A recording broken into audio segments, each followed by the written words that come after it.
Hello dear students, मैं शशि रंजन। मैं शारदा पीठ के ऑनलाइन क्लास में आपका स्वागत करता हूं। हम लोग आज स्टार्ट करने वाले हैं chemical properties of hello alkane. ठीक है, chemical properties of hello alkane में हम लोगों को तीन रिएक्शंस के बारे में देखना है। पहला है आपका फर्स्ट रिएक्शन जो है वो है न्यूक्लियोफिलिक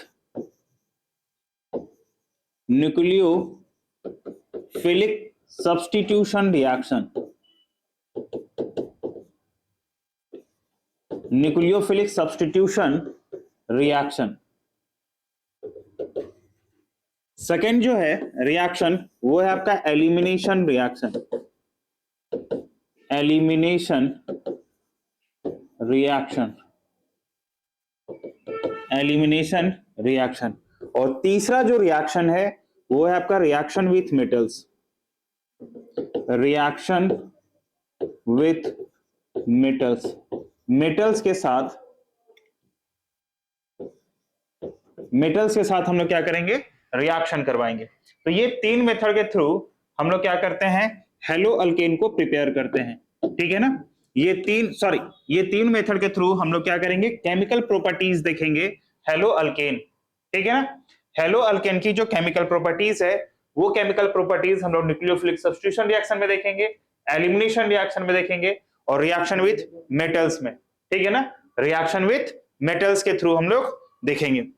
चलो हम लोग एक एक करके हम लोग स्टार्ट करने वाले हैं। पहला जो है वो न्यूक्लियोफिलिक सब्स्टिट्यूशन रिएक्शन। ठीक है, न्यूक्लियोफिलिक सब्स्टिट्यूशन रिएक्शन के थ्रू हम लोग क्या करते हैं, हेलो अल्केन की केमिकल प्रॉपर्टीज, हेलो अल्केन को रिएक्ट करवाते हैं। ठीक है, जो फर्स्ट है आपका वो क्या है, न्यूक्लियोफिलिक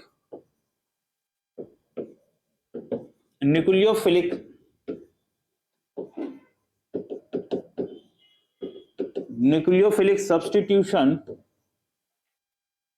रिएक्शन। ठीक है, न्यूक्लियोफिलिक सब्स्टिट्यूशन रिएक्शन।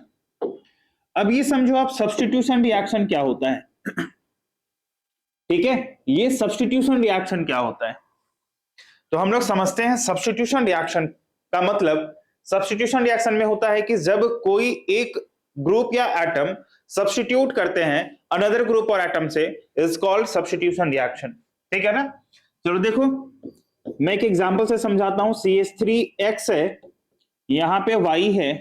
अगर इसका मैं रिएक्शन कराऊं तो यहां पे X क्या होगा, X जो है वो आपका लिविंग ग्रुप है। ठीक है, X क्या है, लिविंग ग्रुप, या इसको हम लोग कह सकते हैं आउटगोइंग ग्रुप। ठीक है, आउटगोइंग ग्रुप, लिविंग ग्रुप या आउटगोइंग ग्रुप। अगर ये X यहां से बाहर जाता है और ये Y जो है, ये Y यहां पे क्या है, तो ये है आपका एंट्री ग्रुप। एंट्री ग्रुप या इसी को हम लोग बोलेंगे इनकमिंग ग्रुप।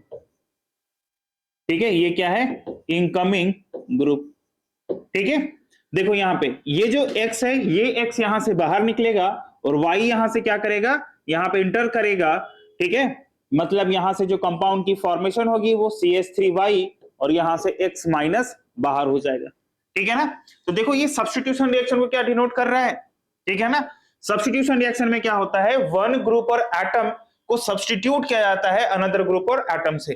ठीक है ना, यहाँ पे X जो है, X यहां से बाहर निकलेगा और Y क्या करेगा, यहां पे इंटर करेगा। मतलब यहां पर जो ये बॉन्ड है, ये किस टाइप का बॉन्ड है, तो सिंगल बॉन्ड, मतलब सिग्मा बॉन्ड। ये सिग्मा बॉन्ड ब्रेक होती है और यहाँ पे एक न्यू सिग्मा बॉन्ड की फॉर्मेशन हो रही है। ठीक है ना, मतलब हम लोग सब्स्टिट्यूशन रिएक्शन में कह सकते हैं कि वन ग्रुप और एटम इज सब्स्टिट्यूटेड। ठीक है ना, एक ग्रुप और एटम क्या हो रहा है, सब्स्टिट्यूट हो रहा है। ठीक है, अनदर ग्रुप और एटम से। यहाँ पे Y क्या कर रहा है, Y यहाँ पे इंटर हो रहा है और यहां से X जो है, यहां से X बाहर निकल रहा है और यहाँ पे CH3Y की फॉर्मेशन हुई। मतलब यहां से ओल्ड सिग्मा बॉन्ड था, वो ओल्ड सिग्मा बॉन्ड की ब्रोकन हुई, टूटी। ठीक है, ब्रेक हुई और यहाँ पे न्यू सिग्मा बॉन्ड की फॉर्मेशन हो रही है, जिसको हम लोग क्या बोलेंगे, सब्स्टिट्यूशन रिएक्शन। ठीक है ना, सब्स्टिट्यूशन रिएक्शन में क्या होगा, one sigma bond is broken and new sigma bond is form. ठीक है ना, मैं यहां पे लिख दे रहा हूं आपको सब्स्टिट्यूशन रिएक्शन में, when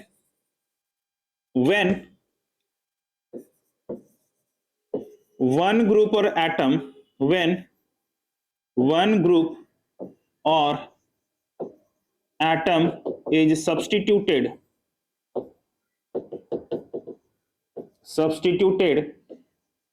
by another group or atom, by another group और एटम। ठीक है ना, यहां पे हमने क्या लिखा है, एक ग्रुप और एटम को सब्स्टिट्यूट करेगा कौन, कोई अनदर ग्रुप और एटम सब्स्टिट्यूट करेगा। ठीक है ना, या कह सकते हो रिप्लेस्ड बाय अनदर ग्रुप और एटम।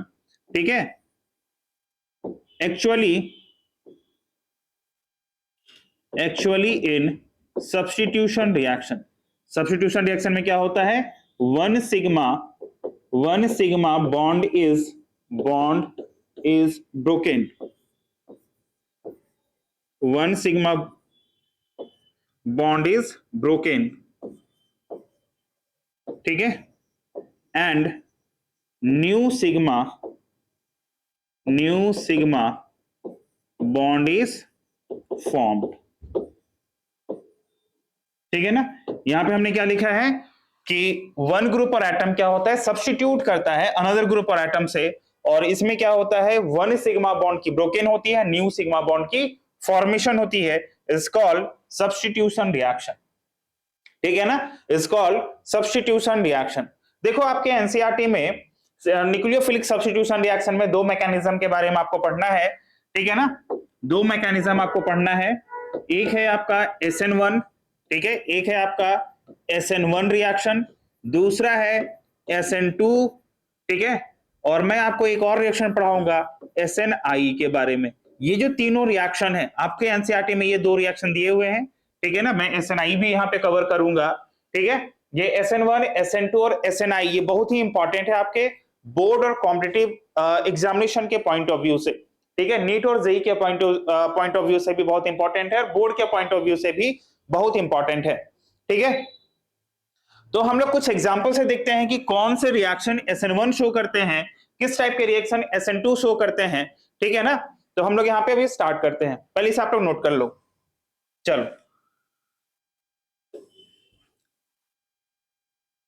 मैं फर्स्ट रिएक्शन स्टार्ट करने वाला हूं SN1। ठीक है ना, SN1, ये SN1 का मतलब क्या होता है। ठीक है, SN1 का मतलब क्या होता है, ये SN1 है क्या, वन मतलब यूनी मॉलिक्यूलर। ठीक है, यूनी मॉलिक्यूलर, ये क्या हुआ, nucleophilic substitution reaction, nucleophilic substitution reaction, unimolecular nucleophilic substitution reaction. ठीक है ना, ये क्या है आपका SN1 रिएक्शन है। SN1 रिएक्शन को हम लोग क्या बोलेंगे, वन से क्या हुआ, यूनी न्यूक्लियोफिलिक सब्स्टिट्यूशन रिएक्शन। ठीक है ना, unimolecular nucleophilic substitution reaction SN1 को हम लोग कहते हैं। ठीक है ना, अब देखो किस टाइप के रिएक्शन SN1 मैकेनिज्म शो करते हैं। ठीक है, तो हम लोग यहाँ पे रिएक्शन के साथ साथ मैकेनिज्म को देखेंगे, और बिना मैकेनिज्म को समझे आप लोग ये नहीं समझ सकते हो कि हम लोग SN1 कहते क्यों हैं। ठीक है ना, चलो मैं यहाँ पे एक एग्जांपल लिया हूं CH3 और यहाँ पे Cl है। इसका रिएक्शन अगर मैं करवाता हूं यहाँ पे वाटर के साथ, in the presence of polar protic solvent, ये जो सॉल्वेंट है वो एज अ कैटलिस्ट हम लोग यूज कर रहे हैं। ठीक है, पोलर प्रोटिक सॉल्वेंट के प्रेजेंस में रिएक्शन करवाने पे ये कंपाउंड की फॉर्मेशन क्या हो रही है यहाँ पे, तो CH3OH प्लस यहां से क्या बाहर आ गया, HCl as a by product की फॉर्मेशन हुई है। हमारा जो मेन प्रोडक्ट है वो अल्कोहल बना। ये किस टाइप का अल्कोहल है, तो ये आपका टर्शरी ब्यूटाइल अल्कोहल। ठीक है, tertiary butyl alcohol as a main product की फॉर्मेशन हुई है, और एज अ बाई प्रोडक्ट जो होगा वो है आपका टर्शरी ब्यूटाइल क्लोराइड। ठीक है, sorry, as a by product आपका HCl बना है, और main product tertiary butyl alcohol बना है। ठीक है, हम लोग रिएक्शन के साथ करवा रहे हैं, तो टर्शरी ब्यूटाइल क्लोराइड की रिएक्शन वाटर के साथ करवाते हैं। ठीक है, टर्सरी ब्यूटाइल क्लोराइड की रिएक्शन में किसके साथ करवाएंगे, वाटर के साथ, in the presence of polar protic solvent, polar protic solvent के प्रेजेंस में। ठीक है, चलो, तो ये जो रिएक्शन है, इस रिएक्शन को हमने यहां पे लिखा है कि ये रिएक्शन जो है वो SN1 मैकेनिज्म शो करेगा। क्यों SN1 मैकेनिज्म शो करेगा, तो हम लोग इसकी मैकेनिज्म को देखते हैं। ठीक है, देखो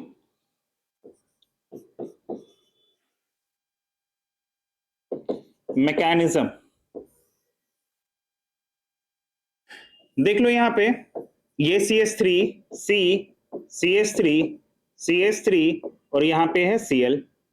इसका रिएक्शन हम लोग करवाते हैं polar protic solvent. Polar protic solvent का मैं एक एग्जांपल ले लेता हूं, वाटर। हम लोग क्यों पोलर प्रोटिक सॉल्वेंट के प्रेजेंस में करवाते हैं, ये भी मैं आपको डिस्कस करूंगा यहां पे।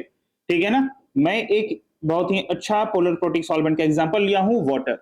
ठीक है, अगर हम लोग वाटर पोलर प्रोटिक सॉल्वेंट के प्रेजेंस में रिएक्शन करवाते हैं, ठीक है, पोलर प्रोटिक सॉल्वेंट के प्रेजेंस में रिएक्शन करवाते हैं, तो ये पोलर प्रोटिक सॉल्वेंट का काम क्या है, देखो पोलर प्रोटिक सॉल्वेंट जो होता है ये अपनी डाइलेक्ट्रिक प्रॉपर्टी के कारण, डाइलेक्ट्रिक प्रॉपर्टी, ठीक है, डाइलेक्ट्रिक प्रॉपर्टी के कारण ये क्या करता है, जहां पे इलेक्ट्रोनेगेटिविटी में डिफरेंस हो, देखो यहां पे कार्बन और क्लोरीन, इन दोनों की जो इलेक्ट्रोनेगेटिविटी है, इन दोनों के इलेक्ट्रोनेगेटिविटी में डिफरेंस है। इलेक्ट्रोनेगेटिविटी में डिफरेंस होने के कारण, ठीक है, ये वाटर क्या करेगा, इन दोनों के बीच के बॉन्ड को क्या कर देगा, ब्रेक करेगा, लूज कर देगा। ठीक है ना, इन दोनों के बीच के जो फोर्स ऑफ अट्रैक्शन है, इस फोर्स ऑफ अट्रैक्शन को कम कर देगा। वाटर की जो डाइलेक्ट्रिक प्रॉपर्टी होती है वो 81% के अप्रॉक्स होती है।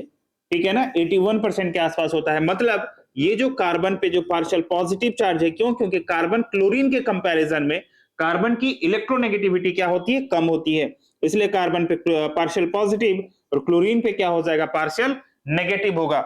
इसलिए क्या होगा, इन दोनों के बीच के जो बॉन्ड है, फोर्स ऑफ अट्रैक्शन है, वो 81% तक क्या कर देगा, लूज कर देगा। और 81% तक लूज करने के कारण इसमें जो चार्ज होगा ये कुछ ऐसा फॉर्म कर लेगा, CH3 और यहां पे कार्बन पे क्या आ जाएगा, पॉजिटिव चार्ज, और यहां से Cl पे नेगेटिव चार्ज आएगा। ठीक है ना, देखो पहला स्टेप जो है वो हमने क्या देखा, एक कार्बोकेटाइन की फॉर्मेशन हुई है। ठीक है, फर्स्ट स्टेप में क्या है, कार्बोकेटाइन की फॉर्मेशन हुई है। ठीक है, तो यहां पे हम लोग स्टेप 1 में लिखेंगे फॉर्मेशन ऑफ कार्बोकेटाइन। ठीक है ना, पहला स्टेप में क्या हमने फॉर्म किया, कार्बोकेटाइन को फॉर्म किया है। ठीक है, फर्स्ट स्टेप में क्या किसकी फॉर्मेशन हुई है, कार्बोकेटाइन की फॉर्मेशन हुई। कैसे हुई है, तो यहां पे हमने पोलर प्रोटिक सॉल्वेंट के प्रेजेंस में रिएक्शन करवाया है। पोलर प्रोटिक सॉल्वेंट का हमने एक एग्जांपल लिया है यहाँ पे वाटर, और वाटर क्या होता है, डाइलेक्ट्रिक प्रॉपर्टी शो करता है। डाइलेक्ट्रिक प्रॉपर्टी का मतलब हुआ कि जहां पर भी इलेक्ट्रोनेगेटिविटी का डिफरेंस हो, ठीक है ना, जहां पर इलेक्ट्रोनेगेटिविटी का डिफरेंस हो, वहां पे ये जो पोलर प्रोटिक सॉल्वेंट है जो डाइलेक्ट्रिक प्रॉपर्टी शो कर रहा है, ठीक है, जैसे वाटर की डाइलेक्ट्रिक प्रॉपर्टी 81% होती है, तो ये क्या करेगा, इन दोनों के बीच का जो फोर्स ऑफ अट्रैक्शन है, उस फोर्स ऑफ अट्रैक्शन को लूज कर देगा, और फोर्स ऑफ अट्रैक्शन को लूज करने के कारण इन दोनों के बीच में बॉन्ड की सेपरेशन होगी। ठीक है ना, इन दोनों के बीच में क्या होगा, बॉन्ड की सेपरेशन होगी, इसलिए कार्बन पे पार्शियल पॉजिटिव और क्लोरीन पे जो होगा वो पार्शियल नेगेटिव चार्ज होगा। ठीक है, मतलब इन दोनों के बीच में बॉन्ड की ब्रेकिंग हो गई है। ठीक है, तो जो पहला स्टेप है वो क्या है, फॉर्मेशन ऑफ कार्बोकेटायन। ठीक है, फॉर्मेशन ऑफ कार्बोकेटायन, ये कौन सा कंपाउंड है, तो टर्सरी ब्यूटाइल क्लोराइड। ठीक है, tertiary butyl chloride, tertiary butyl chloride से एक यहां पे क्या फॉर्म हुआ है, कार्बोकेटायन फॉर्म हुआ है। देखो यहां पे ये जो कार्बोकेटायन है, ठीक है, ये जो कार्बोकेटायन है वो कैसा कार्बोकेटायन है, तो 3 डिग्री कार्बोकेटायन है। ठीक है, ये कैसा कार्बोकेटायन है, 3 डिग्री कार्बोकेटायन। ठीक है ना, ये कैसा कार्बोकेटायन है, 3 डिग्री कार्बोकेटायन है। क्लियर है, ये 3 डिग्री कार्बोकेटायन है। ये जो 3 डिग्री कार्बोकेटायन है वो अनस्टेबल है, किसी के ऊपर चार्ज का आना अनस्टेबिलिटी को शो करता है। ठीक है, ये कैसा है, अनस्टेबल है, किसी के ऊपर चार्ज का आना क्या होगा, अनस्टेबल है। ठीक है ना, चार्ज का आना अनस्टेबिलिटी को शो करता है। बट स्टेबल कार्बोकेटायन है, जो 3 डिग्री कार्बोकेटायन होता है वो कैसा होता है, स्टेबल होता है। तो ये जो 3 डिग्री कार्बोकेटायन है वो स्टेबल भी है। ठीक है, मैं दोनों बात कह रहा हूं, अनस्टेबल भी कह रहा हूं और स्टेबल भी कह रहा हूं। अनस्टेबल क्यों? क्योंकि किसी के ऊपर चार्ज का आना अनस्टेबिलिटी को शो करता है, और स्टेबल इसलिए मैं कह रहा हूं क्योंकि ये 3 डिग्री कार्बोकेटायन है, और 3 डिग्री कार्बोकेटायन जो होता है वो स्टेबल कार्बोकेटायन होता है। ठीक है ना? 3 डिग्री क्यों है? क्योंकि ये जो कार्बन है, इस कार्बन पे जो पॉजिटिव चार्ज है वो 3 कार्बन से डायरेक्टली अटैच है, एक इससे, ये और ये कार्बन, और ये तीनों कार्बन क्या करेगा, इलेक्ट्रॉन को डोनेट करेगा। ठीक है ना? इलेक्ट्रॉन को क्या करेगा, डोनेट करेगा, और इलेक्ट्रॉन को डोनेट करने के कारण यहां पे क्या हो जाएगा, 3 डिग्री कार्बोकेटायन है। ठीक है, और इस पे जो अल्फा हाइड्रोजन होगा वो कितना है, 9 अल्फा हाइड्रोजन है, जिसके कारण क्या है, ये स्टेबल कार्बोकेटायन कहलाए। ठीक है, मैं दोनों बात बोल रहा हूं, अनस्टेबल भी और स्टेबल भी। अनस्टेबल क्यों बोला? क्योंकि इसके ऊपर चार्ज है, और किसी के ऊपर चार्ज का आना अनस्टेबिलिटी को शो करता है। और स्टेबल इसलिए बोला क्योंकि 3 डिग्री कार्बोकेटायन है, 3 कार्बन से डायरेक्टली अटैच है, और वो तीनों कार्बन क्या कर रहा है, इलेक्ट्रॉन को डोनेट कर रहा है। ठीक है, चलो, तो पहला स्टेप जो था वो एक स्टेबल कंपाउंड से अनस्टेबल आयन की फॉर्मेशन हो रही है। स्टेबल कंपाउंड से किसकी फॉर्मेशन हो रही है, अनस्टेबल आयन की फॉर्मेशन हो रही है। इसी के लिए ये जो स्टेप होगा, ठीक है, इसी के लिए क्या स्टेप होगा, ये स्लोएस्ट स्टेप होगा। ठीक है, स्लो होगा ये स्टेप, कैसा होगा, स्लो होगा। अब आप ही बताओ, स्टेबल से अनस्टेबल की तरफ जाओगे तो वो जो प्रोसेस होगा वो कैसा प्रोसेस होगा, एक स्लोएस्ट प्रोसेस होगा। क्लियर है, स्लोएस्ट प्रोसेस होगा।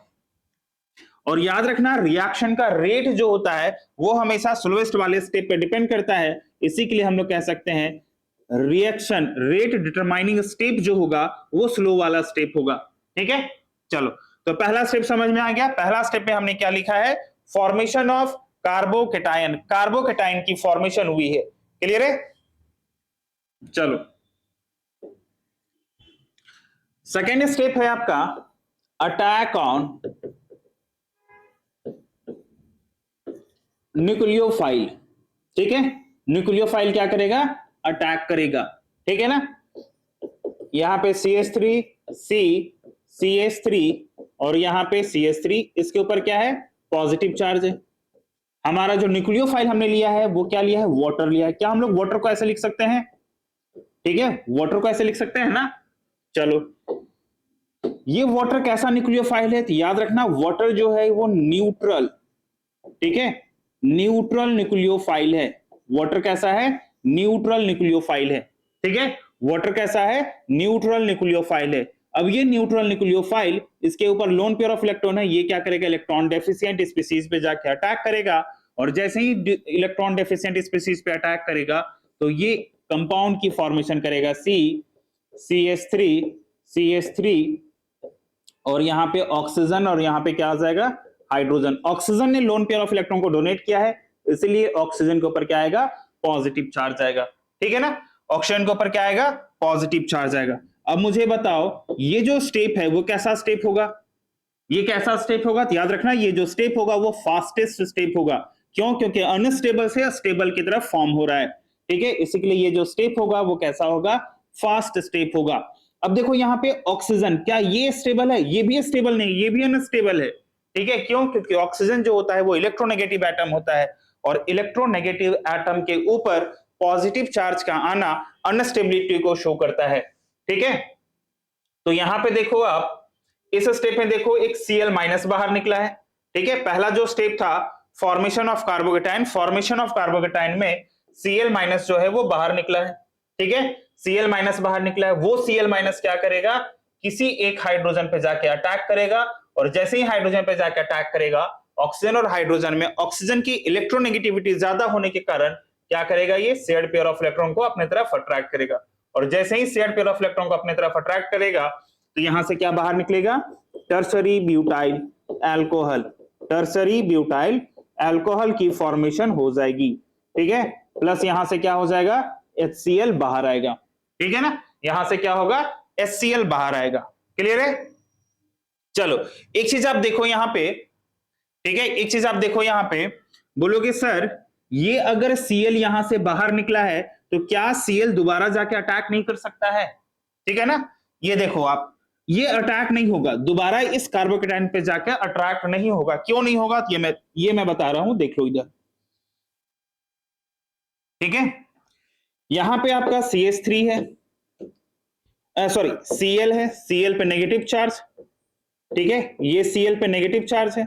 अब यहां पे क्या करेगा, वाटर के जो मॉलिक्यूल्स हैं, ठीक है, वाटर के मॉलिक्यूल्स एक केज लाइक स्ट्रक्चर फॉर्म करेंगे, ठीक है। वाटर के मॉलिक्यूल्स क्या होंगे यहाँ पे, सॉल्वेट, जिसको हम लोग कहते हैं सॉल्वेट होगा यहाँ पे, और सॉल्वेट होने के कारण, ठीक है, क्लोरीन को अपने तरफ अट्रैक्ट करेगा, मतलब यहाँ पे पार्शियल पॉजिटिव और इस पे क्या होगा, पार्शियल नेगेटिव, इस पे partial positive, partial positive, partial negative, partial negative, और ये क्लोरीन के साथ क्या करेगा, ये फोर्स ऑफ अट्रैक्शन फॉर्म करेगा, जिसके कारण क्या होगा, क्लोरीन जो है वो दोबारा अटैक नहीं कर सकता है, मतलब हम लोग कहते हैं सॉल्वेशन। ये जो है क्लोरीन क्या करेगा, सॉल्वेट हो जाएगा, किसके साथ, वाटर के मॉलिक्यूल जो पोलर प्रोटिक सॉल्वेंट है उस पोलर प्रोटिक सॉल्वेंट के साथ, ठीक है ना। क्लोरीन के जो मॉलिक्यूल्स है वाटर क्या करेंगे, उसको सॉल्वेट कर लेंगे, मतलब फोर्स ऑफ अट्रैक्शन के कारण क्लोरीन को अपने तरफ क्या कर लेगा, अट्रैक्ट कर लेगा, जिसके कारण क्लोरीन जो है वो दोबारा कार्बोकेटाइन में जाकर अटैक नहीं कर सकता है। क्लियर है, चलो।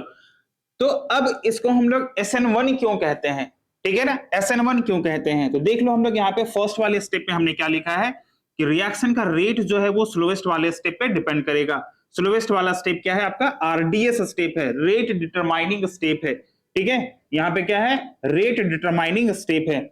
सो रेट डिटरमाइनिंग स्टेप क्या होगा, रेट डिटरमाइनिंग स्टेप, ठीक है ना।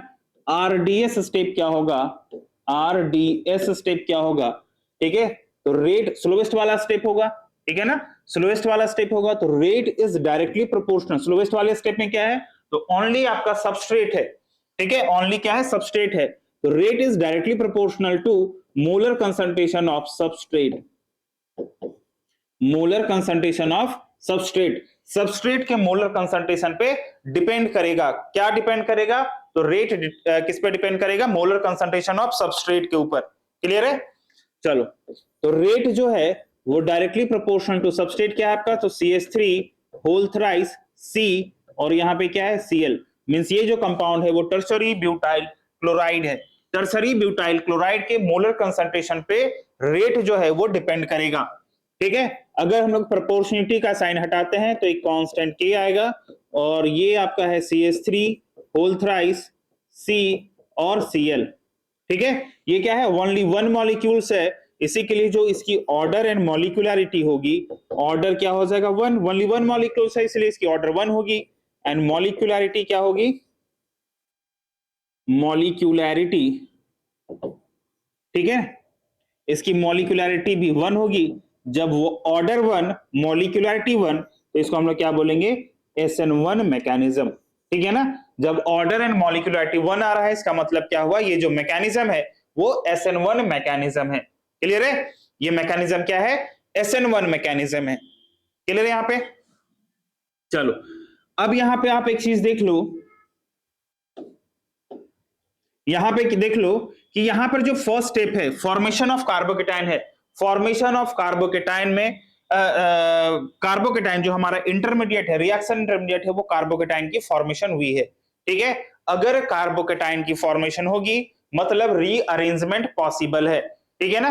रीअरेंजमेंट कब पॉसिबल होगी, जहां पे इंटरमीडिएट कार्बोकेटाइन होगी, ठीक है। मतलब हमारा जो पहला स्टेप है वो कार्बोकेटाइन की फॉर्मेशन हुआ है, और कार्बोकेटाइन की फॉर्मेशन हुआ है, इसका मतलब ये हुआ कि यहाँ पे रीअरेंजमेंट भी पॉसिबल है, ठीक है ना, रीअरेंजमेंट भी क्या है, पॉसिबल है, ठीक है। यहां पे क्या आपका रीअरेंजमेंट भी पॉसिबल है, ठीक है, रीअरेंजमेंट,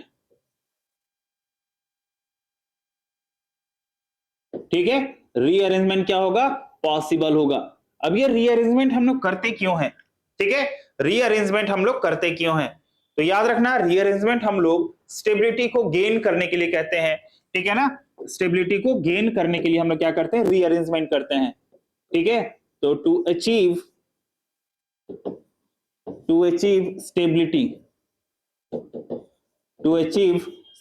स्टेबिलिटी को अचीव करने के लिए हम लोग क्या करते हैं, रीअरेंजमेंट करते हैं, ठीक है, या स्टेबिलिटी को गेन करने के लिए हम लोग क्या करते हैं, रीअरेंजमेंट करते हैं, ठीक है। हमने हेलोअल्केन हेलोअरीन में पहले भी हमने रीअरेंजमेंट के बारे में आपको पढ़ाया है, ठीक है ना, हमने लेक्चर बनाया है उस पे, आप उसको वहां पर जाकर देख लेना, ठीक है ना। मैं कुछ क्वेश्चन से आपको समझाता हूं कि रीअरेंजमेंट कहां कहां पे पॉसिबल होगा। देख लो, जैसे यहां पे है आपका CH3 CH CH3 और यहां पे CH2 और यहां पे Br है। अगर इसका रिएक्शन हम लोग पोलर प्रोटिक सॉल्वेंट के साथ करवाते हैं, पोलर प्रोटिक सॉल्वेंट के साथ करवाते हैं, तो ब्रोमीन यहां से बाहर जाएगा। जैसे ही ब्रोमीन यहां से बाहर जाएगा, इस पे क्या आ जाएगा, पॉजिटिव चार्ज, ठीक है ना, इस पे क्या आएगा, पॉजिटिव चार्ज आएगा। अब देखो यहां पर पॉजिटिव चार्ज, क्या ये पॉजिटिव चार्ज 1 डिग्री का क्या ये पॉजिटिव चार्ज स्टेबल है? तो यहाँ पे देख रहे हैं ये 1 डिग्री कार्बोकेटायन है, और अगर हम लोग अल्फा हाइड्रोजन की बात करें तो यहाँ पे अल्फा हाइड्रोजन 1 है। क्या ये 1 डिग्री कार्बोकेटायन, ठीक है, रीअरेंज होकर 3 डिग्री में कन्वर्ट हो सकता है? तो हाँ बिल्कुल हो सकता है। यहाँ पे अगर हम लोग 1-2 शिफ्टिंग करवाएं, हमने लास्ट वीडियो में भी आपको बताया है, प्रीवियस वीडियो जो हमने बनाया था रीअरेंजमेंट पे, ठीक है, कि शिफ्टिंग जो होगी हमेशा 1 और 2 पोजीशन पे शिफ्टिंग होगी, ठीक है ना। तो यहाँ पे क्या होगा, हाइड्राइड शिफ्टिंग होगी। अब बोलोगे सर क्या ये मिथाइल शिफ्टिंग नहीं हो सकती है क्या? ठीक है, तो याद रखना जो प्रायोरिटी होगा, प्रायोरिटी जो होगी वो किसकी होगी, हाइड्राइड की ज्यादा होगी एज कंपेयर टू मिथाइल, ठीक है ना, हाइड्राइड की प्रायोरिटी ज्यादा होगी एज कंपेयर टू मिथाइल। मैं दोनों कंडीशन में यहाँ पे बता रहा हूं, देख लो। यहाँ पे अगर हम लोग हाइड्राइड करवाते हैं, हाइड्राइड शिफ्टिंग करते हैं, तो यहाँ पे क्या हो जाएगा, CH3C CH3, इस पे पॉजिटिव चार्ज, और यहाँ पे CH2 और इस पोजीशन पे क्या आ गया, हाइड्रोजन, ठीक है ना। और अगर हम लोग यहाँ पे मिथाइल शिफ्टिंग करवाते हैं, ठीक है, मिथाइल शिफ्टिंग करवाते हैं, मिथाइल शिफ्टिंग, अगर हम लोग मिथाइल शिफ्टिंग करवाते हैं तो यहाँ पे क्या हो जाएगा, CH3CH, इस पे पॉजिटिव चार्ज, और यहाँ पे CH2 और यहाँ पे CH3। देखो यहाँ पे ये 3 डिग्री कार्बोकेटायन है और ये 2 डिग्री कार्बोकेटायन है। अगर हम लोग स्टेबिलिटी ऑर्डर देखें, रेट ऑफ रिएक्शन, ठीक है ना, rate of reaction with respect to alkyl radical, ठीक है ना। देख लो, अगर अल्काइल कार्बोकेटायन के बेसिस पे अगर हम लोग देखें इसके स्टेबिलिटी ऑर्डर, तो क्या हो जाएगा, यहाँ पे इसके स्टेबिलिटी ऑर्डर 3 डिग्री सबसे ज्यादा स्टेबल होगा, देन 2 डिग्री होगा, देन 1 डिग्री होगा, देन मिथाइल कार्बोकेटायन होगा। इस चीज को आप यहाँ पे गौर करना, ठीक है ना। 3 डिग्री क्या होगा, सबसे ज्यादा स्टेबल होगा। यहाँ पे देखो ये क्या है, 3 डिग्री कार्बोकेटायन है, बट यहाँ पे क्या है, 2 डिग्री कार्बोकेटायन है। यहाँ पे अगर अल्फा हाइड्रोजन की बात करो तो यहाँ पे 9 अल्फा हाइड्रोजन आ रहा है, और यहाँ पे अल्फा हाइड्रोजन देखोगे तो यहाँ पे 5 अल्फा हाइड्रोजन आ रहा है, ठीक है ना। तो हाइपर कॉन्जुगेशन और कार्बोकेटायन के स्टेबिलिटी ऑर्डर के बेसिस पे, ठीक है ना, ये जो है वो ज्यादा स्टेबल है एज कंपेयर टू सेकेंड वाला, ठीक है। इसी के लिए हम लोग प्रायोरिटी जो है वो किसको ज्यादा देते हैं, हाइड्राइड शिफ्टिंग की प्रायोरिटी ज्यादा देते हैं as compare to methyl shifting, ठीक है ना, as compare to methyl shifting. यहां पे मैंने पोलर प्रोटिक लिखा है, यहां पे क्या होगा, हाइड्राइड शिफ्टिंग, हाइड्राइड शिफ्टिंग, ठीक है, हाइड्राइड शिफ्टिंग। क्लियर है? यहाँ पे मिथाइल शिफ्टिंग और हाइड्राइड शिफ्टिंग में हाइड्राइड शिफ्टिंग की प्रायोरिटी ज्यादा होगी। क्यों? क्योंकि यहाँ पे 3 डिग्री कार्बोकेटायन बना, और अगर हमने मिथाइल शिफ्टिंग करवाया है तो यहाँ पे 2 डिग्री कार्बोकेटायन बन रहा है। क्लियर है? तो हम लोग रीअरेंजमेंट क्यों करवाते हैं, तो रीअरेंजमेंट करवाने का हमारा मेन मोटिव होता है, मकसद होता है, ठीक है, क्या, तो स्टेबिलिटी को अचीव करने का, ठीक है, स्टेबिलिटी को गेन करने के लिए हम लोग क्या करवाते हैं, रीअरेंजमेंट करवाते हैं। क्लियर है? चलो, तो याद रखना SN1 मैकेनिज्म में रीअरेंजमेंट पॉसिबल होगा, ठीक है, SN1 में क्या होगा, रीअरेंजमेंट पॉसिबल होगा। क्यों? क्योंकि यहाँ पे कार्बोकेटायन की फॉर्मेशन हो रही है। कार्बोकेटायन क्या है, तो रिएक्शन इंटरमीडिएट है, ठीक है, रिएक्शन इंटरमीडिएट है। क्लियर है? चलो नेक्स्ट, ये जो स्टेप है, ठीक है ना, ये 2 स्टेप में फॉर्म हुआ है। पहला स्टेप जो है वो है फॉर्मेशन ऑफ कार्बोकेटायन, और सेकेंड स्टेप जो है वो अटैक ऑन न्यूक्लियोफाइल, न्यूक्लियोफाइल का अटैक हुआ है, ठीक है ना। यहां पे जो लिविंग ग्रुप होगी, लिविंग ग्रुप, ठीक है, लिविंग ग्रुप क्या होगा, तो बेस्ट लिविंग ग्रुप होना चाहिए, good leaving group. Good leaving group क्या करेगा, रिएक्शन को जो होगा वो स्पीड करेगा, ठीक है ना, गुड लिविंग ग्रुप की जरूरत होगी यहां पे, ठीक है। जैसे यहां पे है RI, RBr, RCl और RF। यहां पे सबसे अच्छा लिविंग ग्रुप कौन है? तो जहां पे फोर्स ऑफ अट्रैक्शन क्या होगा? कम होगा। यहां पे देखो कार्बन और आयोडीन के बीच में जो फोर्स ऑफ अट्रैक्शन है, इसकी जो बॉन्ड एनर्जी है वो क्या है? कम है। बॉन्ड एनर्जी कम होने के कारण ये इजिली लीव कर जाएगा, ठीक है ना। उसके बाद इसके बीच में है, उसके बाद यहां पे और सबसे ज्यादा फोर्स ऑफ अट्रैक्शन क्या है? RF में है, ठीक है ना। यहां पे जो बॉन्ड एनर्जी है, बॉन्ड एनर्जी क्या है? सबसे ज्यादा है। सबसे ज्यादा बॉन्ड एनर्जी होने के कारण इन दोनों के बीच में फोर्स ऑफ अट्रैक्शन ज्यादा है, और फोर्स ऑफ अट्रैक्शन ज्यादा होने के कारण इसकी जो लिविंग टेंडेंसी है वो सबसे हाई है, ठीक है। लिविंग टेंडेंसी, लिविंग टेंडेंसी, ठीक है, सबसे ज्यादा है किसका? RF का। और इसकी जो लिविंग टेंडेंसी है वो क्या है? कम है। लिविंग टेंडेंसी, ठीक है, सबसे कम है। और सबसे कम होने के कारण सबसे अच्छा लिविंग ग्रुप ये होगा, then RBr, then RCl, then RF। Clear है? तो ये है आपकी लिविंग ग्रुप की टेंडेंसी। क्लियर है यहां पे? चलो नेक्स्ट है आपका कि SN1 मैकेनिज्म जो है, SN1 मैकेनिज्म, SN1 मैकेनिज्म, ठीक है,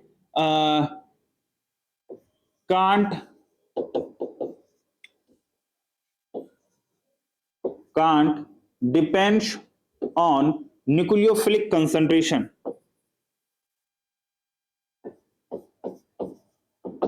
can't depends on nucleophilic concentration, ठीक है। ये न्यूक्लियोफाइल के कंसंट्रेशन पे डिपेंड नहीं करता है। क्यों? क्योंकि हमने यहाँ पे रेट डिटरमाइनिंग स्टेप जब देखा था, ठीक है, देख लो यहाँ पे रेट डिटरमाइनिंग स्टेप जो है वो ओनली सबस्ट्रेट पे डिपेंड कर रहा है, ठीक है। न्यूक्लियोफाइल की कंसंट्रेशन पे डिपेंड नहीं कर रहा है, ओनली किस पे डिपेंड कर रहा है? सबस्ट्रेट की कंसंट्रेशन पे डिपेंड कर रहा है। इसी के लिए जो रेट ऑफ रिएक्शन होगा, ठीक है, वो स्टेबिलिटी ऑफ कार्बोकेटाइन पे डिपेंड करेगा।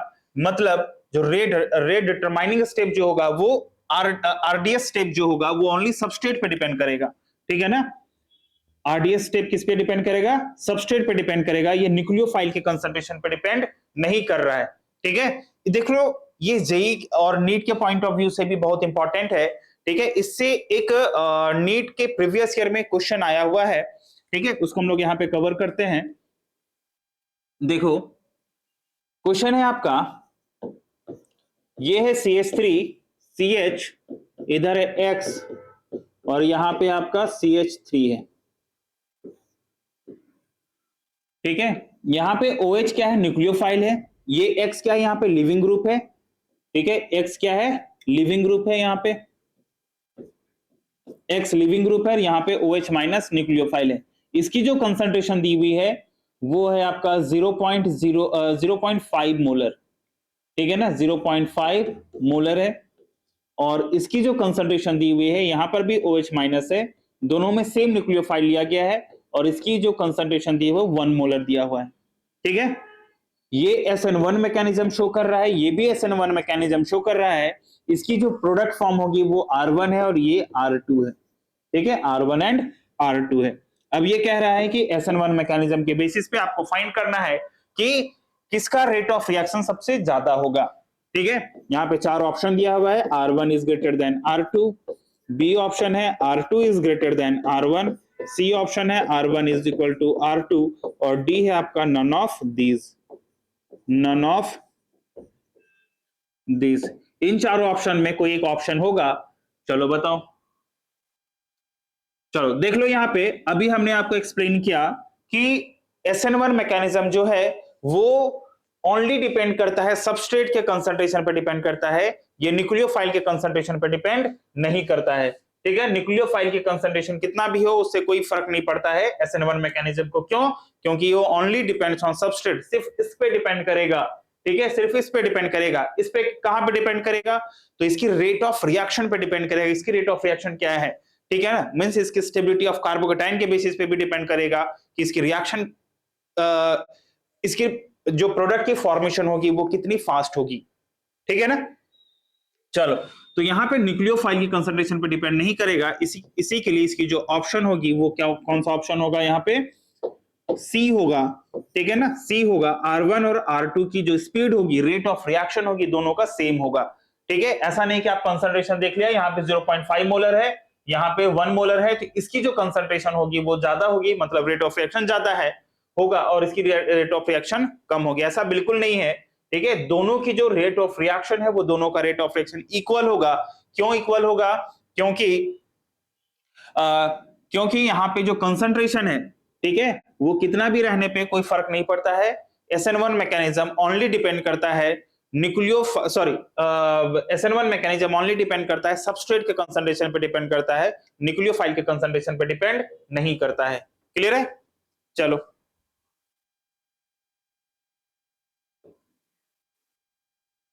कुछ मैं क्वेश्चन ले रहा हूं। क्वेश्चन आपका compare rate of SN1 reaction, rate of SN1 reaction को आपको कंपेयर करना है, ठीक है ना, रेट ऑफ SN1 रिएक्शन को कंपेयर करना है, ठीक है। जैसे मैं यहां पे एक एग्जांपल ले लिया हूं, Cl और यहां पे है Cl। यहां पे देखो तो रेट ऑफ SN1 रिएक्शन क्या होगा, सबसे ज्यादा रेट किसका होगा यहाँ पे, ठीक है। अगर देख लो यहां से क्लोरीन अगर यहां से लीव करता है, बाहर जाता है, तो ये जो है वो 3 डिग्री कार्बोकेटायन फॉर्म करेगा, ठीक है। अगर यहां से क्लोरीन बाहर जाता है तो ये 2 डिग्री कार्बोकेटायन फॉर्म करेगा, और यहां से क्लोरीन बाहर जाता है तो ये 1 डिग्री कार्बोकेटायन की फॉर्मेशन होगी, ठीक है ना। मतलब यहाँ पे total number of alpha hydrogen जो है, यहाँ पे अल्फा हाइड्रोजन कितना होगा, तो 9 अल्फा हाइड्रोजन होगा। यहाँ पे अल्फा हाइड्रोजन की बात करें तो 6 होगा, और यहाँ पे अल्फा हाइड्रोजन की बात करें तो ये क्या होगा, 3 अल्फा हाइड्रोजन होगा, ठीक है। यहाँ पे 9, 6 एंड 3 अल्फा हाइड्रोजन। जितना ज्यादा अल्फा हाइड्रोजन उतनी ज्यादा स्टेबिलिटी, मतलब रेट ऑफ रिएक्शन सबसे ज्यादा कहां पे होगा, यहाँ पे। क्यों? क्योंकि यहाँ पे 3 डिग्री कार्बोकेटायन के साथ साथ यहाँ पे 9 अल्फा हाइड्रोजन है, ठीक है। मतलब यहाँ पे जो कार्बोकेटायन की फॉर्मेशन होगी वो सबसे ज्यादा होगा, देन यहाँ पे होगा, देन यहाँ पे होगा। क्लियर है? चलो मैं दूसरा क्वेश्चन लेता हूं यहां पे।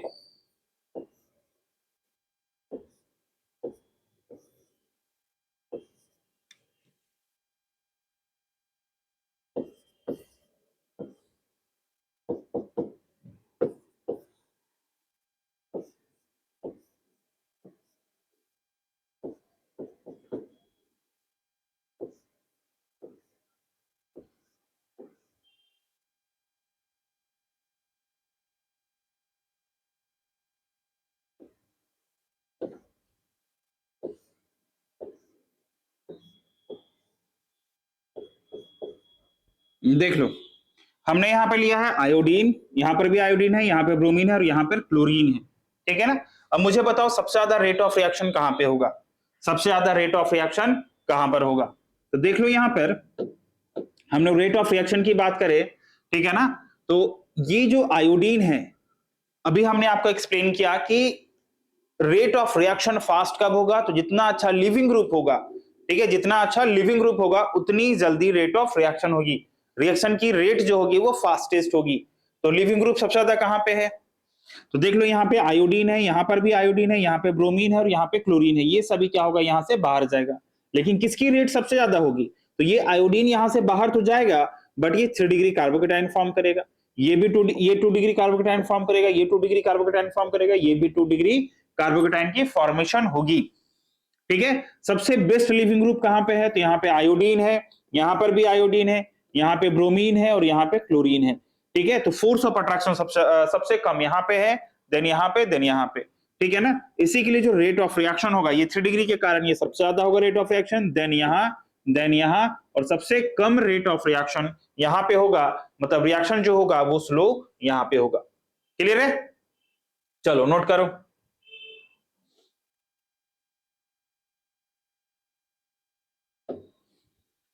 चलो एक क्वेश्चन और मैं देख रहा हूं, यहाँ करवा रहा हूं, देख लो CH3CH2, यहाँ पे आपका है CH, यहाँ पे CH2, और ये है CH3, यहाँ पे लगा दूं मैं Cl, ठीक है ना। नेक्स्ट है आपका है CH3C, CH3, CH3, और यहाँ पे भी Cl है, ठीक है ना। इन दोनों में रेट ऑफ रिएक्शन किसका सबसे ज्यादा होगा, ठीक है, रेट ऑफ रिएक्शन किसका सबसे ज्यादा होगा। देखो लिविंग ग्रुप की अगर हम लोग बात करें, दोनों में सेम लिविंग ग्रुप लगा हुआ है, ठीक है। जैसे ही यहाँ पे लिविंग ग्रुप बाहर गया तो यहाँ पे क्या हो गया आपका, ये जो कार्बोकेटाइन फॉर्म किया, ये 3 डिग्री कार्बोकेटाइन फॉर्म किया है। यहाँ पे क्लोरीन के बाहर जाने से ये 2 डिग्री कार्बोकेटाइन फॉर्म किया है, ठीक है ना। और दोनों में अल्फा हाइड्रोजन की बात करें तो यहाँ पे total number of alpha hydrogen 4 है। यहाँ पे अल्फा हाइड्रोजन कितना है, ये अल्फा, ये अल्फा, ये alpha position, total 9 alpha hydrogen है, ठीक है ना। ये 3 डिग्री कार्बोकेटाइन के साथ साथ यहाँ पे अल्फा हाइड्रोजन कितने हैं, 9 है। यहाँ पे 2 डिग्री कार्बोकेटाइन के साथ साथ यहाँ पे अल्फा हाइड्रोजन कितना है, 4 है। तो ऑब्वियस सी बात है कि रेट ऑफ रिएक्शन जो होगा वो 3 डिग्री कार्बोकेटाइन का रेट ऑफ रिएक्शन क्या होगा, ज्यादा होगा as compare to 2 degree carbocation. Clear है। चलो एक क्वेश्चन मैं और ले लेता हूं।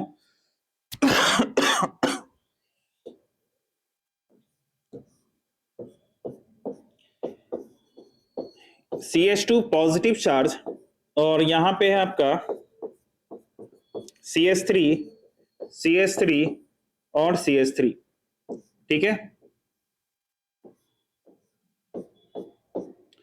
यहां पे CH2 पे पॉजिटिव चार्ज और यहां पे CH3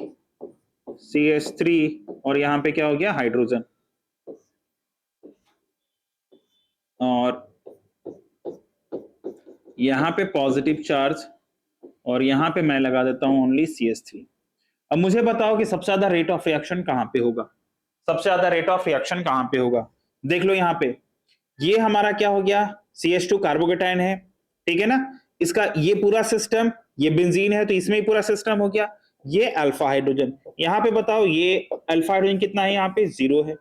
यहां पर अगर हम लोग अल्फा हाइड्रोजन की बात करें तो कितना अल्फा हाइड्रोजन हो गया, बोलो 6 अल्फा। एक मिनट, यहाँ पे अल्फा हाइड्रोजन जो होगा, अल्फा हाइड्रोजन होगा 1 हो जाएगा। देख लो ये अल्फा पोजीशन है, इस पे 1 हाइड्रोजन लगे हुए। यहाँ पे जो अल्फा हाइड्रोजन होगा वो कितना होगा, 3 अल्फा हाइड्रोजन होगा। तो मोर number of alpha hydrogen more is the stability, मतलब रेट ऑफ रिएक्शन क्या होगा, ये सबसे ज्यादा होगा, देन ये होगा, देन ये होगा। क्लियर यहां तक। चलो कुछ क्वेश्चन और ले लेता हूं मैं।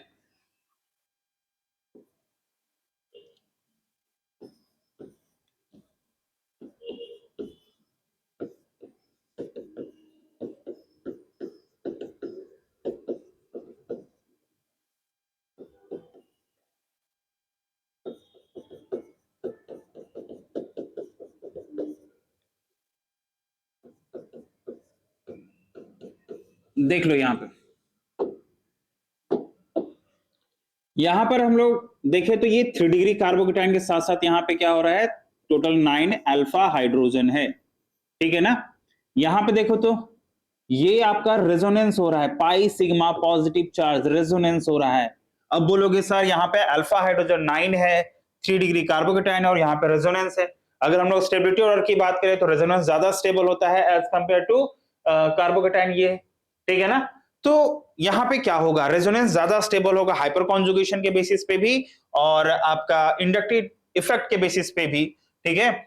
बट यहाँ पर जो स्टेबिलिटी ऑर्डर होगी वो सबसे ज्यादा इसकी स्टेबिलिटी होगी। ये रीजन ये है कि जब आप स्टेबिलिटी ऑफ कार्बोकेटाइन में देखोगे तो 3 डिग्री कार्बोकेटाइन ज्यादा स्टेबल होता है एज कंपेयर टू इसमें, ठीक है, एलाइल कार्बोकेटाइन में। ये किस टाइप का कार्बोकेटाइन है, तो ये है एलाइल कार्बोकेटाइन, ठीक है, कार्बोकेटाइन, ठीक है ना।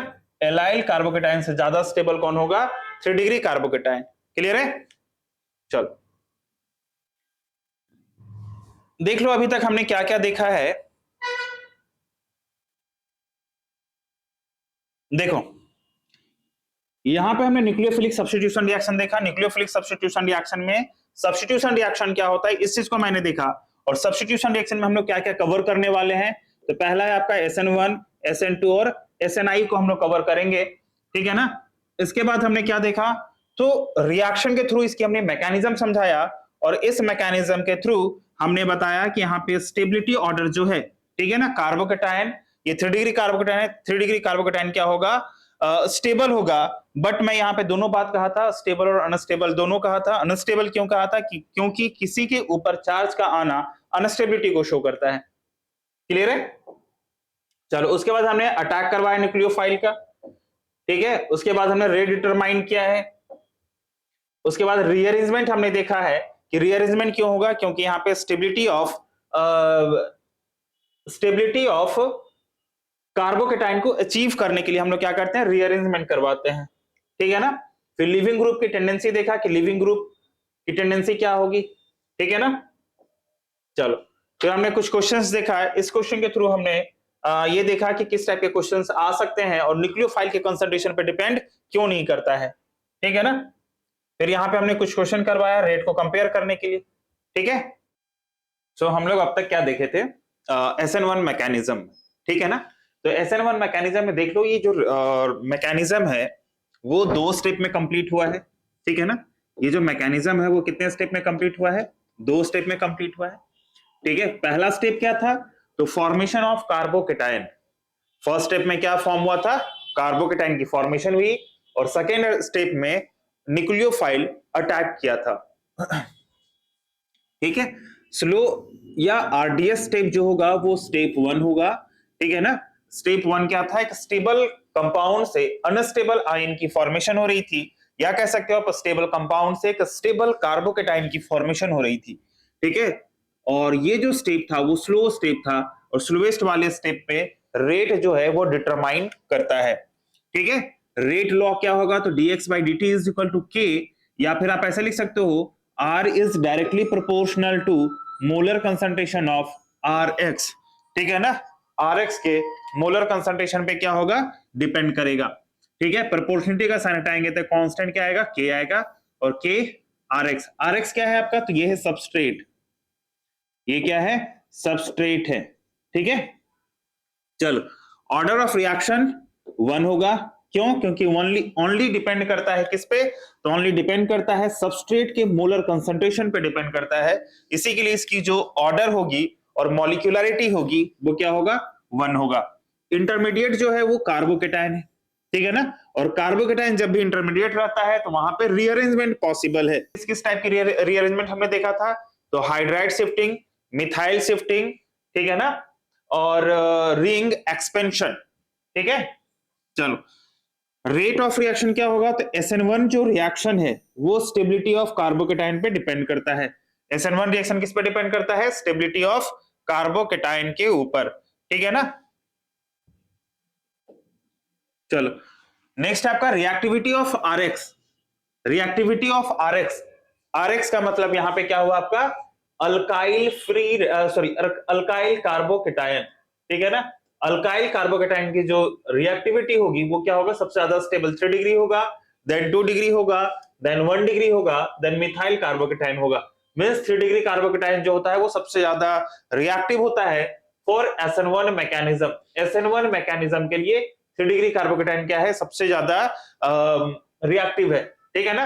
न्यूक्लियोफिलिसिटी क्या होगा, ये न्यूक्लियोफाइल के कंसंट्रेशन पे डिपेंड नहीं करता है, ये ओनली किस पे डिपेंड करता है, तो ये ओनली डिपेंड करता है सबस्ट्रेट के कंसंट्रेशन के ऊपर।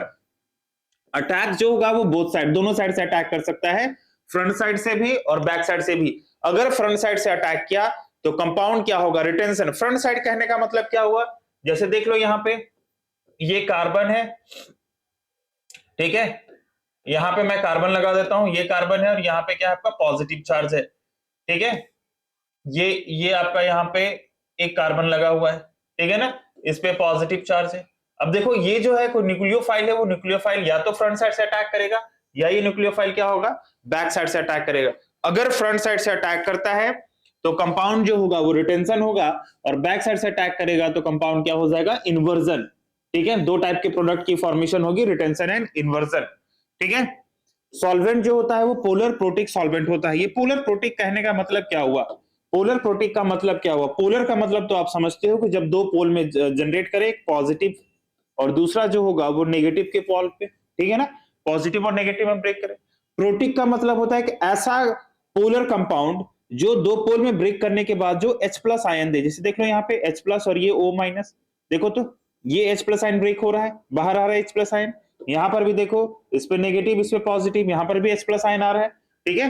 तो ऐसे सॉल्वेंट को हम लोग क्या बोलते हैं, पोलर प्रोटिक सॉल्वेंट कहते हैं। अब देखो ये स्टीरियोकेमिस्ट्री की अगर हम लोग बात करें तो रेसमिक मिक्सचर फॉर्म करता है। ये रेसमिक मिक्सचर क्या होता है कि जब आपने ऑप्टिकल आइसोमेरिज्म पढ़ा होगा तो ऑप्टिकल आइसोमेरिज्म में हमने देखा था कि कोई भी कंपाउंड अगर कायरल है, कायरल का मतलब होता है, देख लो यहां पे जैसे मैं एक कंपाउंड ले रहा हूं, यहां पे ये है आपका R, ये R1, ये R2 और यहां पे कोई एक लिविंग ग्रुप लगा हुआ है, ठीक है ना। यहां पे आपका कोई एक न्यूक्लियोफाइल है, ये न्यूक्लियोफाइल है, ये न्यूक्लियोफाइल यहां पे क्या करेगा, अटैक करेगा तो ये बाहर जाएगा, मतलब यहां पे ये R, ये R1, R2 और इस पे क्या हो गया, पॉजिटिव चार्ज, ठीक है ना, इस पे क्या हो गया है, पॉजिटिव चार्ज हो गया है। अब ये पॉजिटिव चार्ज क्या फॉर्म किया, कार्बोकेटाइन फॉर्म किया है, कार्बोकेटाइन, ठीक है ना। कार्बोकेटाइन क्या है आपका, इंटरमीडिएट है, कार्बोकेटाइन क्या है, इंटरमीडिएट है। अब देखो यहां से दो पॉसिबिलिटीज हो सकती है, या तो जो ये न्यूक्लियोफाइल है वो फ्रंट साइड से अटैक करे, या न्यूक्लियोफाइल क्या करेगा, ये बैक साइड से अटैक करेगा। अगर फ्रंट साइड से अटैक करता है, अगर फ्रंट साइड से अटैक करता है तो कंपाउंड क्या फॉर्म करता है, यहां पे रिटेंशन कंपाउंड फॉर्म करेगा, ठीक है, कंपाउंड क्या फॉर्म करेगा, रिटेंशन। और अगर बैक साइड से अटैक करता है तो कंपाउंड क्या हो जाएगा, इन्वर्जन कंपाउंड होगा। मतलब अगर हम लोग इसकी मिरर इमेज ले लूं, ठीक है ना, मैं यहां पे बना दे रहा हूं, देख लो, ये कार्बन न्यूक्लियोफाइल, यहां पे R, ये R1 और ये R2, क्या ये कार्बन कायरल कार्बन है, क्या ये कायरल कार्बन है, हाँ ये जो कार्बन है ये कायरल है। कायरल का मतलब होता है कि ऐसा कार्बन जो sp3 हाइब्रिडाइज्ड हो। ये जो कार्बन है वो कैसा है, sp3 हाइब्रिडाइज्ड है और इसकी चारों वैलेंसीज पे डिफरेंट डिफरेंट फंक्शनल ग्रुप लगे हुए हैं। देख लो यहाँ पे R है, यहाँ पे R1 है, यहाँ पे R2 और यहाँ पे क्या है, न्यूक्लियोफाइल है। मतलब ये कार्बन कैसा है, sp3 हाइब्रिडाइज्ड होना चाहिए, ठीक है ना। दूसरा क्या होना चाहिए कि उसकी चारों वैलेंसीज पे डिफरेंट डिफरेंट फंक्शनल ग्रुप होने चाहिए। यहाँ पे डिफरेंट डिफरेंट फंक्शनल ग्रुप लगे हुए हैं, ठीक है। यहाँ पे R, ये क्या हो जाएगा, यहाँ पे ये न्यूक्लियोफाइल, ठीक है, ये न्यूक्लियोफाइल हो गया, यहाँ पे ये R2 हो गया और ये क्या हो गया, R1। देख लो ये दोनों क्या एक दूसरे का मिरर इमेज है। अगर कंपाउंड मिरर इमेज होता है, ठीक है ना, अगर मिरर इमेज होता है, ठीक है, अगर ये मिरर इमेज है एक दूसरे का, मतलब ऐसे कंपाउंड को हम लोग क्या कहते हैं, एनांशियोमेरिक कंपाउंड कहते हैं,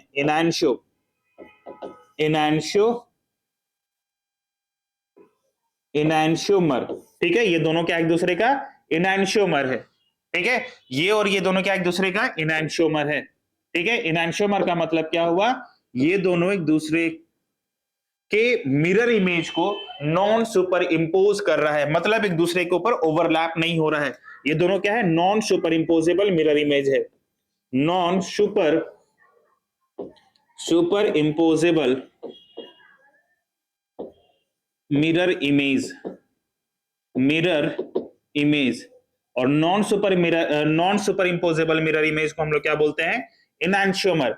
अगर ये पीपीएल को क्लॉकवाइज रोटेट कर रहा है, मतलब अगर ये कंपाउंड डी है तो ये कंपाउंड क्या होगा, एल है, ठीक है ना, ये कंपाउंड डी है तो ये कंपाउंड क्या होगा, एल है। या फिर आप ले लो ये कंपाउंड अगर आर है तो ये कंपाउंड क्या होगा, एस है, ठीक है ना। मतलब ये दोनों क्या कर रहा है, पीपीएल को क्लॉकवाइज और एंटी क्लॉकवाइज रोटेट कर रहा है, ठीक है, ये दोनों क्या कर रहा है, पीपीएल को क्लॉकवाइज और एंटी क्लॉकवाइज रोटेट कर रहा है। हमने यहां पे बोला है कि रेसमिक मिक्सचर फॉर्म करता है। ये रेसमिक मिक्सचर का मतलब क्या हुआ, ठीक है, देख लो, रेसमिक मिक्सचर मतलब हुआ कि इक्विमोलर मिक्सचर ऑफ इक्विमोलर, मैं यहां पे लिख दे रहा हूं रेसमिक मिक्सचर। रेसमिक मिक्सचर क्या होता है, equimolar mixture of dextro and levo compound को जब इक्वल मोल हम लोग लेते हैं तो वो क्या बनता है, जो एक मिक्सचर बनता है उसको हम लोग बोलेंगे रेसमिक मिक्सचर। जैसे 50% यहां पे हमने डी को लिया और 50% यहां पे हमने एल को लिया, ठीक है, तो ये क्या फॉर्म किया, 100% सॉल्यूशन फॉर्म किया, 100% मिक्सचर फॉर्म किया, ठीक है। इसी 100% मिक्सचर को हम लोग क्या बोलते हैं, रेसमिक मिक्सचर बोलते हैं, ठीक है ना। और रेसमिक मिक्सचर फॉर्म करने के प्रोसेस को क्या बोलेंगे, रेसमाइजेशन बोलेंगे। रेसमाइजेशन क्या होता है कि जब हमने रेसमिक मिक्सचर फॉर्म किया यहाँ पे, ये क्या है आपका रेसमिक मिक्सचर है, एक कंटेनर लिया, उसमें हमने 50% डेक्स्ट्रो के कंपाउंड और 50% लिवो के कंपाउंड को लिया है, ठीक है, और 50% डेक्स्ट्रो और लिवो के कंपाउंड को जब हमने मिक्स किया तो ये 100% सॉल्यूशन बना। इसी 100% सॉल्यूशन को रेसमिक मिक्सचर बोलेंगे, और रेसमिक मिक्सचर फॉर्म करने के प्रोसेस को हम लोग क्या बोलते हैं, रेसमाइजेशन कहते हैं। क्लियर है? अगर ये पीपीएल को क्लॉकवाइज और ये एंटी क्लॉकवाइज फॉर्म कर रहा है तो क्या रेसमिक मिक्सचर पीपीएल को क्लॉकवाइज या एंटी क्लॉकवाइज रोटेट कर पाएगा? तो नहीं। याद रखना, रेसमिक मिक्सचर वाले कंपाउंड होते हैं वो ऑप्टिकली इनएक्टिव होते हैं, ठीक है। रेसमिक मिक्सचर क्या होता है? ऑप्टिकली इनएक्टिव होता है, ठीक है।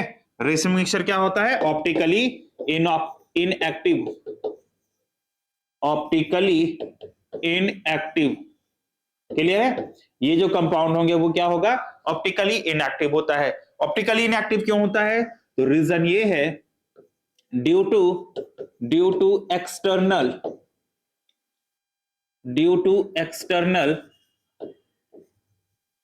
Compensation,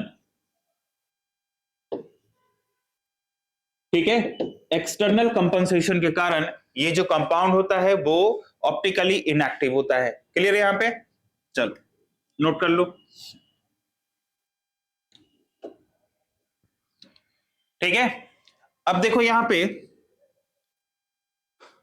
energy profile diagram of SN1 mechanism, SN1 mechanism का एनर्जी प्रोफाइल डायग्राम क्या होगा, ठीक है। तो याद रखना, एनर्जी प्रोफाइल डायग्राम जो है, ठीक है, हम लोग दो बेसिस पे स्टडी करेंगे, ठीक है। पहला है आपका एक्सोथर्मिक के केस में, ठीक है, एक्सोथर्मिक के केस में, और दूसरा जो है वो एंडोथर्मिक के केस में। आपने पढ़ा होगा एक्सोथर्मिक क्या होता है? जब कोई भी रिएक्शन अपनी एनर्जी का लॉस करता है after bond formation, bond formation के बाद जब कोई भी कंपाउंड अपनी एनर्जी का लॉस करता है तो उस टाइप के रिएक्शन को हम लोग क्या बोलेंगे? Exothermic reaction. क्लियर है? एक्सोथर्मिक रिएक्शन क्या होगा?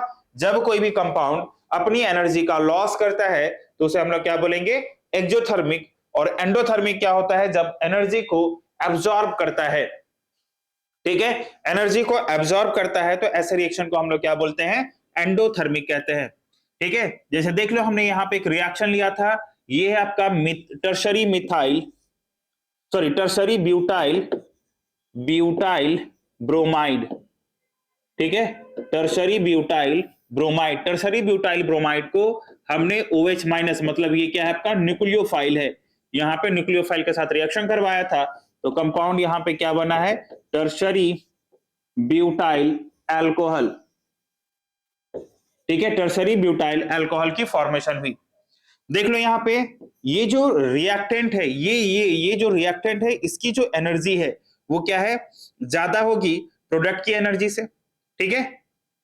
तो ये जो रिएक्टेंट है, ठीक है, ये सबस्ट्रेट जब ये न्यूक्लियोफाइल अटैक करेगा, ठीक है, या फिर यहाँ पे जो हमने सॉल्वेंट लिया था, पोलर प्रोटिक सॉल्वेंट लिया था, पोलर प्रोटिक सॉल्वेंट अटैक करेगा तो यहाँ से ये जो बॉन्ड है, ये बॉन्ड है क्या? इसकी बॉन्ड की एनर्जी जो है वो इंक्रीज होगी, और एक टाइम आने के बाद ब्रोमीन जो है यहाँ से अपनी एनर्जी का मींस यहाँ पे फोर्स ऑफ अट्रैक्शन क्या करेगा? कम होगा, फोर्स ऑफ अट्रैक्शन कम करेगा, तो ये जो है ये बॉन्ड को ब्रेक कर लेगा, मतलब ब्रोमीन यहाँ से बाहर निकलेगा तो ये यहाँ पे कार्बोकेटाइन की फॉर्मेशन होगा, ठीक है।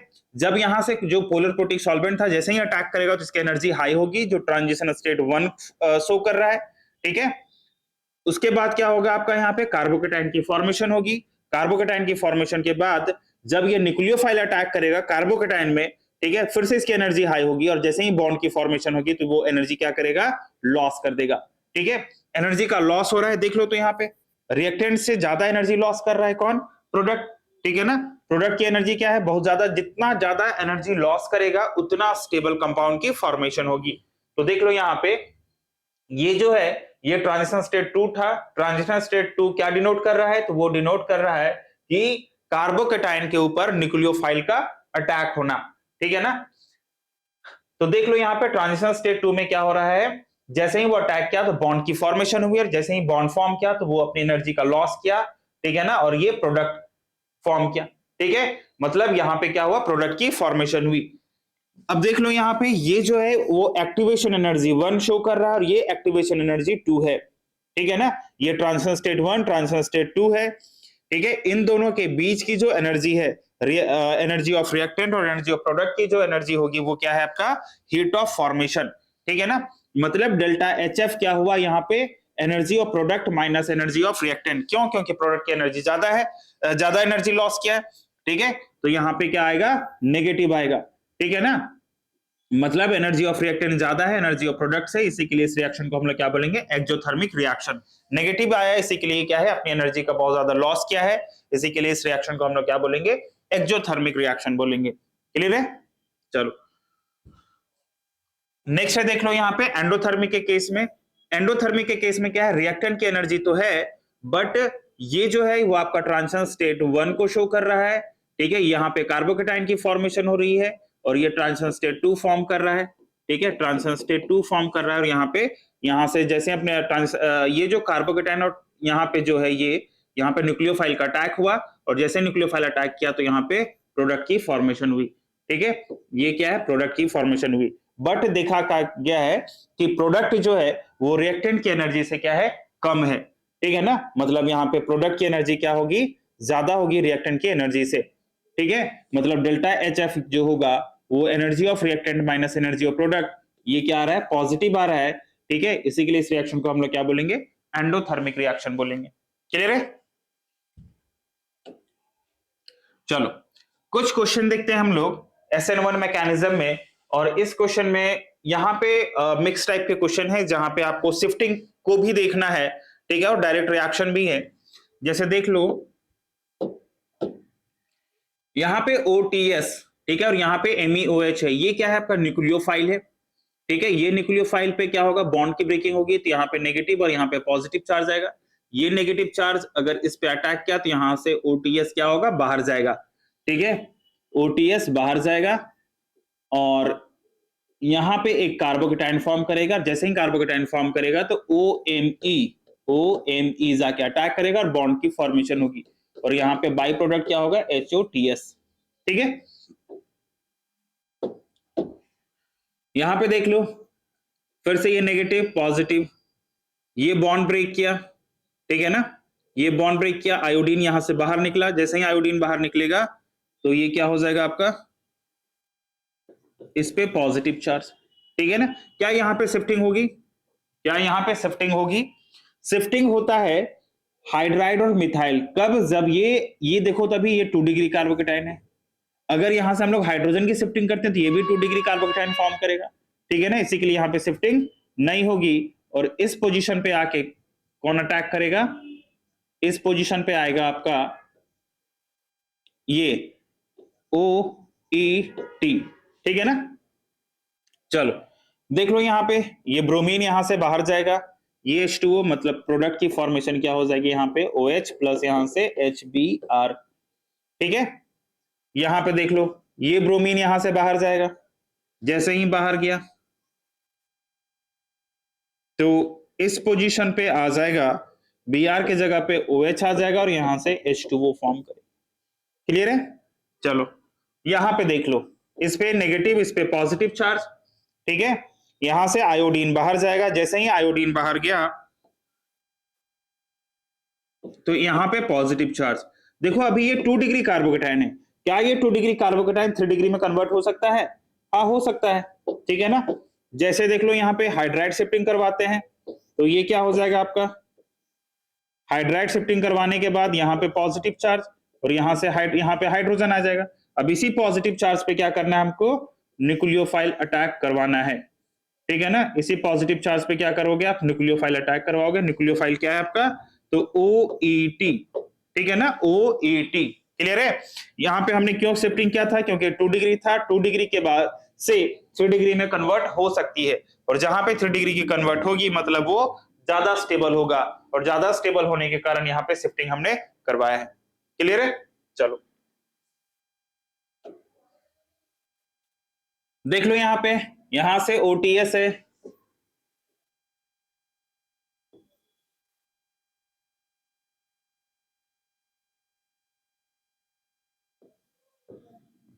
देख लो यहाँ पे ये यहां से बाहर जाएगा तो इस पे क्या आ जाएगा, पॉजिटिव चार्ज। ठीक है ना, मतलब यहाँ पे अटैक करेगा कौन, OMe। क्लियर है? यहां पे देखो नेगेटिव, यहां पे पॉजिटिव, यहां से ब्रोमीन बाहर गया तो इस पोजीशन पे पॉजिटिव चार्ज आएगा। ठीक है, पॉजिटिव चार्ज ये देखो तो अभी कितना है 1 डिग्री कार्बोकेटाइन है, यहाँ पे पॉजिटिव चार्ज तो 1 डिग्री कार्बो, क्या ये 1 डिग्री 3 डिग्री में कन्वर्ट हो सकता है? बिल्कुल हो सकता है। यहाँ पे हाइड्रोजन को आप शिफ्ट करवा दो, हाइड्राइड शिफ्टिंग कराओ तो ये क्या हो जाएगा आपका, इस जगह पे पॉजिटिव चार्ज आएगा और इस जगह पे क्या हो जाएगा OMe। क्लियर है? यहाँ पे नेगेटिव, यहाँ पे पॉजिटिव चार्ज, ये क्लोरीन यहां से बाहर गया।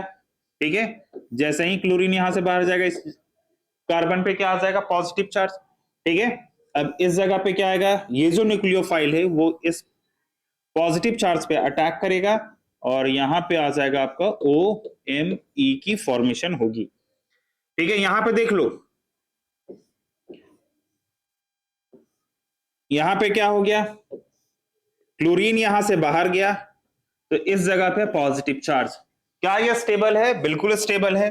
क्यों? क्योंकि पाई सिग्मा पॉजिटिव, रेजोनेंस हो रहा है, रेजोनेंस के कारण क्या है, ये स्टेबलाइज है और रेजोनेंस के कारण, स्टेबलाइज होने के कारण ये क्या हो जाएगा आपका, यहां पे एक न्यूक्लियोफाइल अटैक करेगा और वो है वाटर, जो एक न्यूट्रल न्यूक्लियोफाइल है और वहां से OH की फॉर्मेशन होगी। ठीक है ना, यहां पे देखो ये OTS बाहर निकलेगा। ठीक है, जैसे ही OTS बाहर निकला तो ये आपका 2 डिग्री कार्बोकेटाइन फॉर्म करेगा। ठीक है, ये क्या फॉर्म करेगा, 2 डिग्री कार्बोकेटाइन की फॉर्मेशन होगी। ठीक है, यहां से क्या फॉर्म करेगा, 2 डिग्री कार्बोकेटाइन की फॉर्मेशन होगी, देख लो। ठीक है,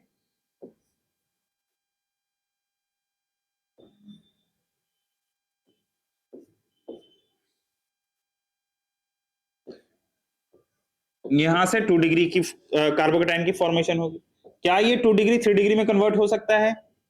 यहाँ पे क्या है, हाइड्रोजन है, इस हाइड्रोजन को हमने यहाँ पे शिफ्ट करवा दिया, क्या ये 3 डिग्री में कन्वर्ट हो सकता है?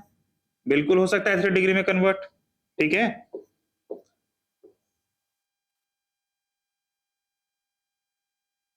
ये 3 डिग्री में कन्वर्ट हो गया और यहां पे अब हम लोग क्या करेंगे, ये जो आपका न्यूक्लियोफाइल है, ठीक है ना, इस पे क्या हो जाएगा, नेगेटिव चार्ज, ऑक्सीजन पे नेगेटिव और हाइड्रोजन पे क्या हो जाएगा, पॉजिटिव चार्ज। ठीक है, अब ये यहां पे आके लग गया। क्लियर है? चलो नेक्स्ट है आपका, यहां पे देखो, इस पे नेगेटिव, इस पे पॉजिटिव, ब्रोमीन यहां से जाएगा बाहर तो इस पे आ जाएगा पॉजिटिव चार्ज। ठीक है, इस पे पॉजिटिव चार्ज आ गया। अब देख लो यहां पे अभी 2 डिग्री कार्बोकेटाइन है, क्या ये 2 डिग्री कार्बोकेटाइन 3 डिग्री में कन्वर्ट हो सकता है? बिल्कुल हो सकता है। कैसे? ये मिथाइल को अगर हम लोग यहाँ पे शिफ्ट कर दे, ठीक है, 1-2 पोजीशन पे क्या होगा, मिथाइल की शिफ्टिंग होगी और मिथाइल शिफ्ट करने के बाद एक मिथाइल वहां पे और दूसरा मिथाइल यहाँ पे रहेगा। ठीक है, और यहाँ पे जो न्यूक्लियोफाइल है वो न्यूक्लियोफाइल क्या है, OMe, न्यूट्रल न्यूक्लियोफाइल, सॉरी, ये जो OMe है, ठीक है ना, ये जो नेगेटिव चार्ज है OMe नेगेटिव चार्ज वहां पे जाके अटैक करेगा। क्लियर है? चलो देख लो, यहाँ पे ब्रोमीन है, यहां से ब्रोमीन को हटाओगे, यहाँ पे क्या हो जाएगा, Na+ और Cl- जाके यहाँ पे अटैक करेगा। ठीक है, यहाँ पे देख लो, ये भी आपका न्यूट्रल न्यूक्लियोफाइल है, आयोडीन को यहाँ से बाहर करोगे तो ये आपका 2 डिग्री कार्बोकेटाइन बनेगा। ये 2 डिग्री कार्बोकेटाइन, यहाँ पे हाइड्रोजन लगा हुआ है, हाइड्राइड शिफ्टिंग कराओगे तो ये कंपाउंड आपका बन जाएगा 3 डिग्री कार्बोकेटाइन और 3 डिग्री कार्बोकेटाइन के पास जाके अटैक करेगा न्यूट्रल न्यूक्लियोफाइल। क्लियर है? यहाँ पे देखो ब्रोमीन है आपका डैश फेज में और मिथाइल ग्रुप लगा हुआ है सॉलिड फेज में, ब्रोमीन को हटाओगे यहाँ पे OH लगा दोगे। क्लियर है? तो सभी रिएक्शन ऐसे ही है, बस आपको ध्यान रखना है कि कहाँ पे हाइड्राइड शिफ्टिंग होगी, कहाँ पे मिथाइल शिफ्टिंग होगी। शिफ्टिंग क्यों करवाते हैं? तो मैंने आपको पहले भी पढ़ाया है कि शिफ्टिंग करवाने का मेन हमारा जो मकसद होता है, मेन मोटिव होता है, वो है स्टेबिलिटी को अचीव करने का। ठीक है ना, तो कंपाउंड की फॉर्मेशन के टाइम आपको रीअरेंजमेंट और शिफ्टिंग को देखते हुए आपको प्रोडक्ट की फॉर्मेशन करवानी है। ठीक है, चलो थैंक यू, आई होप आपको समझ में आया होगा पूरी SN1 मैकेनिज्म, और ये बहुत ही इंपॉर्टेंट है आपके एग्जामिनेशन पॉइंट ऑफ व्यू से। ठीक है, नीट और जेई और बोर्ड के पॉइंट ऑफ व्यू से भी बहुत इंपॉर्टेंट है। सो इसे आप अच्छे से देखना और इस पे जितने भी क्वेश्चंस राइज होते हैं वो सभी बनाना बहुत ही इजी है। ठीक है ना, इसमें जो भी हमने मेन पॉइंट लिखवाया है वो सारे मेन पॉइंट को ध्यान में रखना।